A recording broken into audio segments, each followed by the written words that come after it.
My name is Ahmed Akeel, and I'm here to tell you a little bit about the Middle East and the plight of some free thinkers in the Middle East.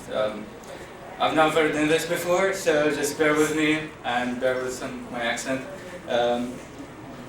I start by saying a quote. It says, "I disapprove of what you say, but I will defend to the death your right to say it." And it's widely thought that it's a quote from Voltaire. It is not. It's actually written by Beatrice Elizabeth Hall. She used to describe Voltaire's attitude.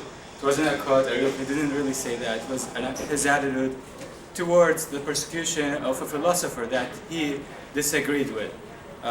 And this is something I deeply believe in, and that we should actually defend the rights of people to say and express their thoughts.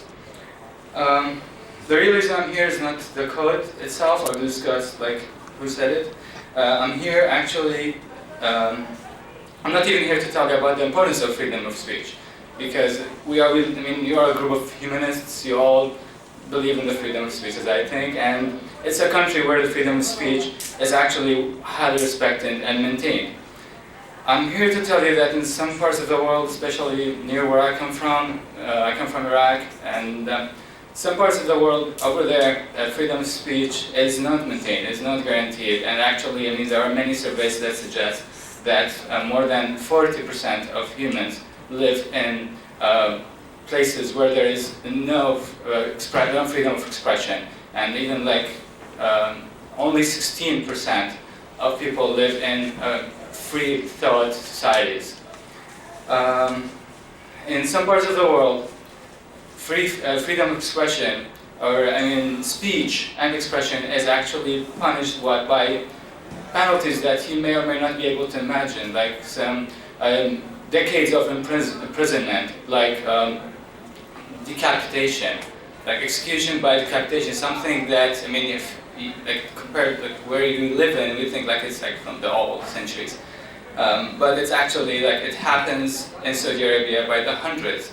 People are put to jail for saying something especially against religion.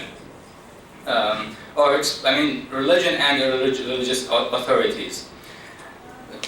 In Saudi Arabia, a country that the U.S. recognizes as an ally, a country that the U.S. imports a lot of oil from, you can find these punishments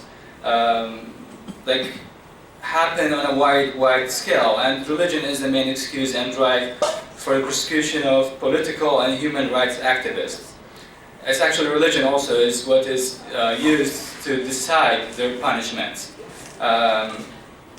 One of the many activists that suffered such persecution is Raif Badawi, and he's the reason why I'm here today. Raif Badawi is a Saudi writer, activist, and creator of a website called Free Saudi Liberals. It's a website that encouraged political debate and discussions, and he personally steered it towards criticizing the central role of religion and religious authorities in Saudi Arabia. He criticized the use of religion to oppress thinkers because he feared that this continued use of religion to oppress people will drive the thinkers away from Saudi Arabia and to migrate in search of fresh air that express their thoughts. Badawi many times stressed that secularism is the only option that could work in a society with different beliefs, and that it's a solution that could lift countries like Saudi Arabia from the third world into a first world country. Such statements, as some of you might expect, were frowned upon by the Saudi government, and even the media and the community and even his family. His father actually disowned him and called him an infidel, and he went into a TV interview to publicly disown his own son. Raif himself received many threats. He was actually harassed a lot by religious authority and religious police, and he was actually arrested on charges of apostasy on June 17, 2012. He was convicted of several charges and sentenced to 7 years in prison and 600 lashes in 2013. Upon appeal, he was resentenced to 1,000 lashes and 10 years in prison plus hefty fine, and that was in 2014. The lashes were supposed to be carried out on 20 sessions of 50 lashes, and it was to be carried out on a Friday after the Friday Muslim prayer. So they would leave the mosque and they will all gather to witness this guy being lashed.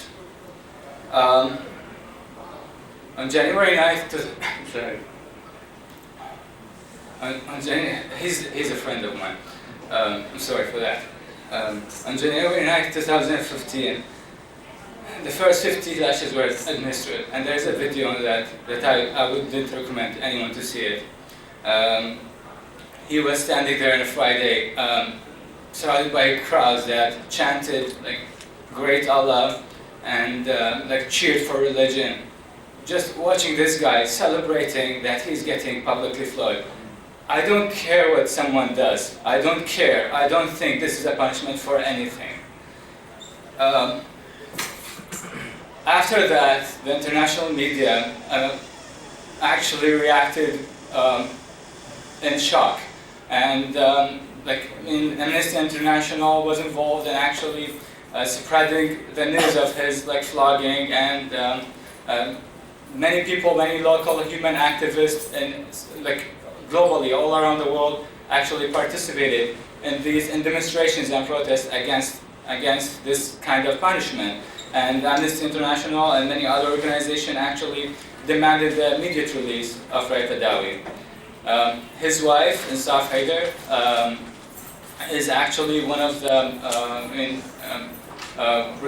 most active of all those activists in the cause. I mean, because Raif Badawi was taken away from her and her kids since 2012, and she had never seen him or even actually spoke to him since then. Raif Badawi, his case is still, the reason I'm here today to tell you about it, and I'm not talking all about the other people that have the same courage as Raif Badawi and that have been put in prison. The only reason I'm here to talk about you specifically about this person, because this person actually has some attention. These protests have put pressure on the Saudi government. And this is, having been from the Middle East, this is the first time I see that there is pressure on the Saudi government to not actually carry out the rest of the flogging. Because this guy was flogged only once, and then the rest of the floggings were delayed and then kept being postponed on reasons like medical concerns, are we really concerned about really his health? They're flogging him 50 lashes. So he, after that, since then he never got lashed. But it's they keep that they keep it in the background. They always say we're gonna do that next month on Friday, and then next month on Friday. But till now, thankfully, they never did. And I think this is a really good chance, because if we all gathered behind such a cause that has chances, there is really chances. Many prime ministers talk about this case. Many people actually, heads of big organizations in the world, talked about Badawi. He received many awards for his courage and expression of thought, and for his writings. And I think if we all gathered behind such a cause, with whatever we can do, and I will give you examples later on what we can do to contribute to the cause. I think if we all gathered and we freed Badawi, if that ends up with freeing Badawi, I think he will be very powerful if he was released. I think he will be able to actually help us release the other activists. So that is why I'm asking you, and I know many of you are very passionate about freedom of speech, because we are all come from what we consider ourselves a minority. Not many people of us for long times were able to say that they're atheists in their organizations, or that they do not believe, or they are non-believers, or I mean, to express their, I mean, concerns about, like, you know, how religion was ruling the countries all over the world. One of the things you can do, there is an Amnesty International petition that you can sign. This is one thing. Personally, I think that the best thing is there is a Saudi consulate in Houston, and this is the way I met Vic. I organize demonstrations every month. Like, I try to make it on a weekly basis. Sometimes I cannot do that myself, and I met Vic through that because he helped me arrange many of these demonstrations. And if we would go there, stay for 1 hour, we have our signs, so we would just like you to show up with us and make a crowd.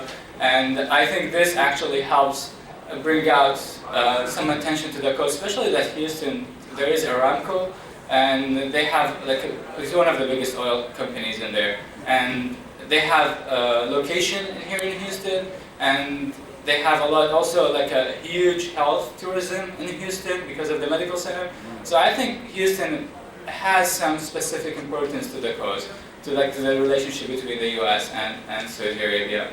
One thing else you can do, if you are active on Twitter or on Facebook, there are many groups that ask for your contribution. There is, you can write directly to Nsaf Haider, his wife, and show her your support to the cause and your support to her and her children.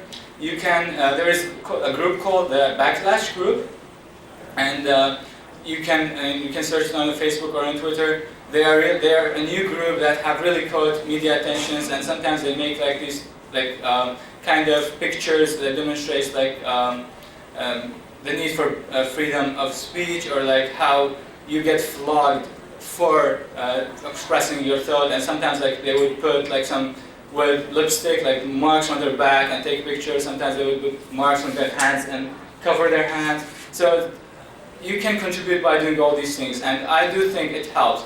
I did that, and it made a lot of my friends from the US aware of the cause, that were like at least 100% knew about that just because I started saying something. So I think if 100% did that, the cause will actually get some